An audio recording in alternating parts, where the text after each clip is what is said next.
हमें ये लगा कि हम शायद अयोध्या वाले मामले पर आकर थम जाएंगे।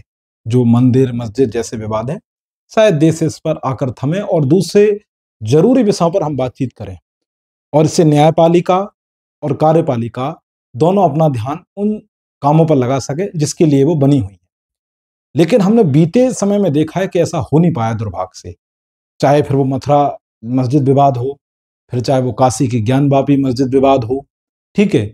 लगातार इस तरीके का चलन बढ़ चुका है कि अब हर मस्जिद में हिंदू मंदिर या हिंदू देवी देवता होने का दावा किया जा रहा है। हाल ही में आपने देखा उत्तर प्रदेश में एक निचली अदालत के फैसले ने किस तरीके से पूरे संभल में दंगे करवा दिए, उन्माद फैला दिया, इसमें जानें भी गई। क्या ये इस तरीके की घटनाएं देश के लिए, सोसाइटी के लिए सही हैं? और क्या इससे हम कहाँ जाके ठहरेंगे? क्या हमें ये तय नहीं करना होगा कि हमें जो इतिहास में गलतियां हुई हैं उनको सुधारना है या उन्हें दोहराना है? और कानून या आपको जो आजादी मिली हुई है, इसके गलत तरीके का प्रयोग और या कहें कि लोकप्रियता के लिए या राजनीतिक लाभ के लिए इस तरीके के कार्य नहीं किए जाएंगे, ये दोनों के लिए अच्छा नहीं है, देश और समाज। आज हम ऐसे ही बात कर रहे हैं कि ऐसे व्यक्ति हैं, उनका नाम है विष्णु गुप्ता। ये राष्ट्रीय अध्यक्ष हिंदू सेना के क्या है, मुखिया बताते हैं खुद को। इन्होंने हाल ही में जो अजमेर में दरगाह है, ठीक है, ख्वाजा मोइनुद्दीन चिश्ती की, दावा किया है उस दरगाह में कि वहां पर क्या है, हिंदू मंदिर मिलेगा, और वो भी किसका, भगवान शिव का। ये वहां पर कह रहे हैं। इसके बाद उस दरगाह के जो उत्तराधिकारी हैं, ठीक है, नसरुद्दीन चिश्ती, वो कहते हैं ऐसा कुछ भी नहीं है, 1950 में भी सर्वे हुआ था, तब भी कुछ नहीं निकला, तब भी हमको क्लीन चिट मिल चुकी थी। और इस तरीके की जो घटनाएं, इससे भाईचारा कम होता है, बंधुत्वता कम होती है। और यहाँ पर देश के कई बड़े बड़े राजा, है ना, यहाँ पर ध्यान रखना, राजा से तो राजा भी गए पहले, लेकिन नरेंद्र मोदी प्रधानमंत्री भी यहाँ पर जा चुके हैं, ठीक है, ये बात ध्यान रखें, क्लियर है। नेहरू से लेकर नरेंद्र मोदी तक गए, जो वर्तमान में प्रधानमंत्री है। जिसने दावा किया है, जो याचिका करता है विष्णु गुप्ता, उसने अजमेर में जो दावा किया है उसका उसने एक हवाला दिया कि एक बुक है, अजमेर हिस्टोरिकल एंड डिस्क्रिप्टिव। इस किताब को लिखा किसने? हरबिलास सारदा ने। आप जानते हैं एक एक्ट है सारदा एक्ट, बहुत फेमस एक्ट है, विवाह से संबंधित एक्ट है। एक बार इसको पढ़ना, खासतौर से जो महिलाएं उनको पढ़ना चाहिए एक बार, लड़कियों को, ठीक है। इनके नाम से वो एक्ट फेमस हुआ, प्रसिद्ध हुआ। तो इनकी एक किताब है, ये किताब, इस किताब के इस बुक में एक चैप्टर है ख्वाजा मोइनुद्दीन चिश्ती के नाम से। और इस वो कह रहे हैं विष्णु गुप्ता कि इस किताब में लिखा हुआ है कि उस दरगाह में हिंदू देवी देवता और मंदिर होने की बात कही गई। इस किताब का हवाला दिया है उन्होंने कोर्ट में, क्लियर है। आगे देखो, ये है वो व्यक्ति सारदा, ठीक है, सारदा जी, हरबिलास सारदा। ये क्या थे? पहले जोधपुर हाई कोर्ट में सीनियर जज रहे, ठीक है। फिर इन्होंने जो बाल विवाह से संबंधित उनको रोकने के लिए असेंबली में बिल लाए, पेश भी हुआ और बहुत कारगर साबित हुआ, ठीक है। तो इनके बारे में हल्का हल्का इंट्रोडक्शन है। अब देखें आप, ये वो पुरानी तस्वीर है जो दरगाह जिसमें हिंदू मंदिर होने का दावा किया जा रहा है। ये याचिका करता है, मैं इसको थोड़ा सा ऐसे जूम कर लेता हूं, 1 मिनट। हाँ, ये देखो, हमारी मांग है कि अजमेर दरगाह को संकट मोचन महादेव मंदिर घोषित किया जाए। अगर दरगाह तरह अगर दरगाह का किसी तरह का पंजीकरण है तो उसे रद्द भी कर दिया जाए भाई साहब। इसका एएसआई सर्वेक्षण कराया जाए और हिंदुओं को वहां पर पूजा करने का अधिकार दिया जाए। भाई की इतनी विकासशील और जरूरी मांग है, ठीक है, ध्यान रखना। इससे देश का बहुत भला होने वाला है, ठीक है, क्लियर है। इससे मानसून भी अच्छा हो जाएगा, इससे देश की स्थिति, गरीबी भी कम हो जाएगी अगर ऐसा वहां पर हो जाता है, क्लियर, ठीक है। तो इस तरीके के मसले जानबूझ के लाए जा रहे हैं, कभी कभी ऐसा लगता है।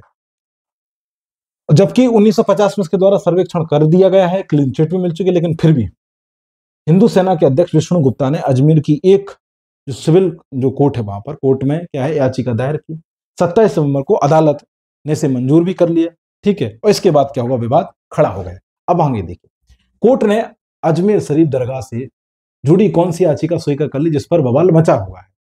हुआ क्या, 25 सितंबर 2024 को हिंदू सेना के अध्यक्ष विष्णु शर्मा ने अजमेर की एक सिविल कोर्ट में याचिका लगाई, 38 पन्नों की। कोर्ट ने वो स्वीकार कर ली। अभी क्या हुआ, 27 नवंबर को, ठीक है, याचिकाकर्ता के वकील थे योगेश भाई, वो गए सिविल जज जो वहां पर थे, जस्टिस सिविल जज, ठीक है, मनमोहन चंदेल, उनने एक्सेप्ट कर ली और सुनवाई कर दी। और कोर्ट ने अजमेर दरगाह समिति, अल्पसंख्यक मंत्रालय और भारतीय पुरातत्व सर्वेक्षण को एक आदेश दे डाला, भाई साहब इसके बारे में हमको सही जानकारी दो, और आपको टाइम दे रहे हैं 20 दिसंबर तक का। तो अब जो अगली सुनवाई होगी वो इस साल के आखिरी महीने की, यानी कहें कि 20 दिसंबर को की जाएगी। उस दिन देखते हैं कि गाड़ी कहां जाके रुकती है। ठीक है, अब जनाब जो विष्णु गुप्ता है उसने तर्क दिया, उस व्यक्ति ने, उसने कहा कि हम इसलिए ये बात कह रहे हैं कि इसमें हिंदू मंदिर है। पहला उन्होंने, जैसे कि मैंने बताया कि जो हरविलास शारदा जी की जो बुक है उसके तहत उन्होंने दावा किया। उन्होंने कहा कि इसमें एक पूरा चैप्टर है, किसके नाम से, दरगाह दरगाह ख्वाजा मुइनुद्दीन चिश्ती के नाम से इस किताब में पूरा एक चैप्टर उसमें बताया गया है डिटेल। पहला तर्क। दूसरा तर्क क्या है, यहां पर विष्णु गुप्ता खुद कह रहे हैं कि उन्होंने छानबीन की है खुद 2 साल तक, है ना, और इन्होंने 3 बातें पता चली हैं। वो कह रहे हैं कि वहां के जो दरवाजे हैं और नक्काशी है वो हिंदू स्थापत्य कला के हिसाब से है, ऊपरी स्ट्रक्चर भी वैसे ही है, ठीक है, और वहां पानी के झरने की जो संरचना है या जो उपस्थिति है वो भी हिंदू मंदिर के जैसी पाई गई। ये भाई ने दावा किया, दूसरा दावा है। तीसरा दावा देखो, तीसरा दावा है अजमेर के खुद के लोगों की राय। विष्णु गुप्ता का कहना है कि यहाँ के लोग भी ये खुद बता रहे हैं कि यहाँ पर शिवलिंग हुआ करता था, यहाँ पर मंदिर हिंदू मंदिर था। ठीक है, इस तरीके से उसने याचिका दायर की है। याचिका दायर होने के बाद वहां के जो नसरुद्दीन चिश्ती है उन्होंने क्या कहा, उन्होंने कहा यह सस्ती मानसिकता के चलते ऐसी बातें करते हैं, हर मंदिर मस्जिद में मंदिर होने का दावा किया जाना ये ठीक नहीं, वगैरह वगैरह ऐसी बातें कही है। ठीक है, और इसका जो इतिहास है वो 800 साल पुराना है। ठीक है, यहाँ पर वहां के जो उत्तराधिकारी उन्होंने क्लैरिफिकेशन दिया है। आगे बढ़ते हैं।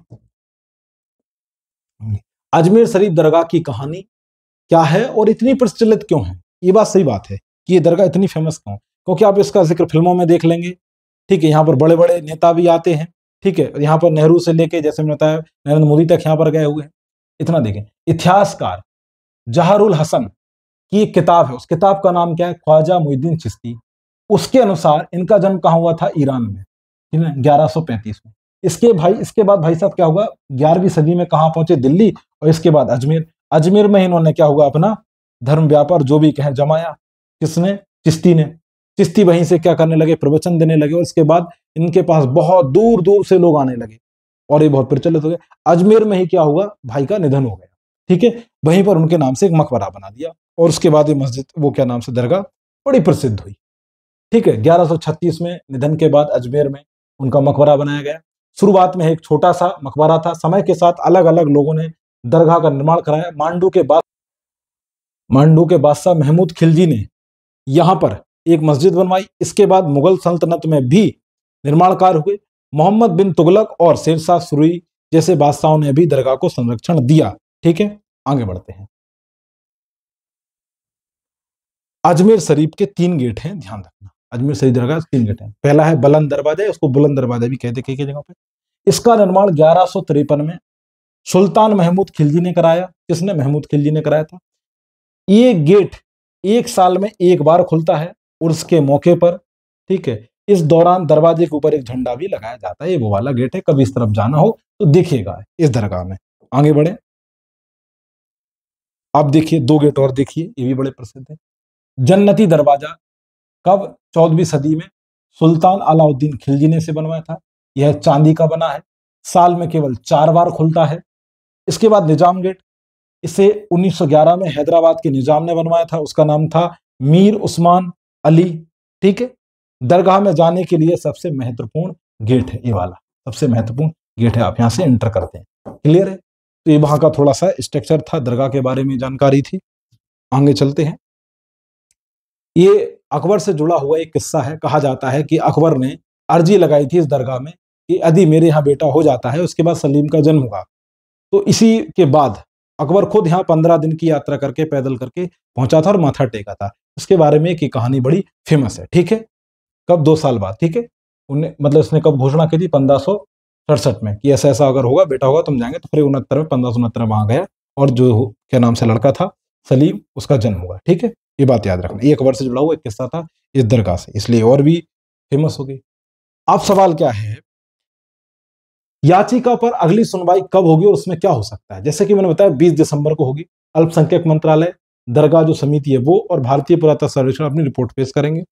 लेकिन क्या ये बाकी सच है, क्या ऐसा हो सकता है? तो भैया एक प्रोफेसर हैं आदित्य मुखर्जी साहब, वो कहते हैं इस याचिका में कोई दम नहीं है, क्योंकि एक कानून है भारत में, the place of worship act 1991। यही वो कानून है जो आने वाले इस तरीके के विवादों को रोकेगा, जिसकी दम पे सरकार ऐसे मसलों को कंट्रोल करेगी। ठीक है, बहुत तगड़ा कानून है। अगर ये कानून पूरी तरह से और व्यवस्थित तरीके से लागू होता है तो शायद है कि भारत में अब ऐसे मसले आपको देखने को ना मिले। उस कानून की 4 बातें जानिए आप तो, और सब छोड़ दीजिए। पहली, इसमें जो सेक्शन 3 में इसकी जो बात लिखी है, पहली बात क्या लिखी है, 15 अगस्त 1947 के बाद धार्मिक स्थलों में कोई बदलाव नहीं होगा। हम आपको बता दें कि इस एक्ट के तहत 15 अगस्त 1947 के बाद यदि कोई मस्जिद है और उसमें बात साबित भी हो जाती है कि वहां पर हिंदू देवी देवता हैं या हिंदू मंदिर था या उसमें सर्वेक्षण पाए गए, तो भी उस मंदिर को ना तो आंशिक और ना ही पूर्ण रूप से बदला जाए। सिंपल बात यह है, भले सबूत उसमें मिल जाए लेकिन उसे बदला नहीं जा सकता है। अपवाद अयोध्या जन्मभूमि, राम जन्मभूमि। क्लियर, ये बात याद रखना। अगली बात देखिए, अगला देखिए इस एक्ट की बात, 15 अगस्त 1947 के पहले के विवाद पर कोई नया मुकदमा नहीं। मान लो, पहले बात क्या कही गई थी कि 15 अगस्त के बाद कोई भी ऐसी याचिका दायर नहीं की जाएगी, ना ही ऐसा मुकदमे पर कोई सुनवाई की जाएगी। कानून में सीधा सीधा लिखा है, तो फिर उस हिसाब से कानून का उल्लंघन है जो भी चल रहा है। दूसरी बात यह कहेगी कि अगर 15 अगस्त 1947 के पहले ऐसा कोई मामला चल भी रहा है, अगर पेंडिंग है किसी कोर्ट में, तो वो अपने आप रद्द हो जाएगा, अपने आप कैंसिल हो जाएगा। ऐसा नहीं कि उसमें बात पर सुनवाई होकर विवाद खड़ा हो जाए। फिर से वही बात, अपवाद अयोध्या राम जन्मभूमि, उस पर यह कानून लागू नहीं होता है। ऐसा इसलिए क्योंकि अयोध्या का जो विवाद था वो आजाद भारत से पहले भी चल रहा था, ये बात ध्यान रखना। क्लियर, इसलिए वहां पर यह एक्ट लागू नहीं होता है। अब इस सेक्शन की जो सेक्शन नंबर 6 है, इसकी बात सुनिए। यदि कोई इस कानून का उल्लंघन करता है तो उसे कितने 3 साल की सजा का प्रावधान किया गया है। इसके अलावा जुर्माना या दोनों भी हो सकता है। ठीक है, आगे बढ़ते हैं। ये देखिए, ये संघ प्रमुख है, आरएसएस के मुखिया हैं, चीफ है, उन्होंने ये बात खुद कही है। कब कही थी? 2022 में कही थी। ये बात उन्होंने खुद कही थी कि आपको हर मस्जिद में शिवलिंग क्यों देखना और हमें क्यों विवादों को बढ़ाना है, हमें थम जाना चाहिए। ठीक है, राम मंदिर का मसला था, वो सॉर्ट आउट हो गया, आगे बढ़ो, दूसरी चीजों पर ध्यान दो। ये खुद मोहन भागवत ने कहा है। तो इस तरीके की याचिकाएं दायर करने वाले व्यक्ति, संगठन थोड़ा सोचें, विचार विमर्श करें कि आप इससे देश को क्या देंगे, समाज को क्या देंगे और कहां जाके समाज खड़ा होगा इन चीजों से। इसके अलावा जो वीडियो देख रहे हैं वो भी थोड़ी अपनी राय साझा कर सकते हैं। क्या इस तरीके की याचिकाएं, क्या इस तरीके के मसले देश के लिए ठीक हैं?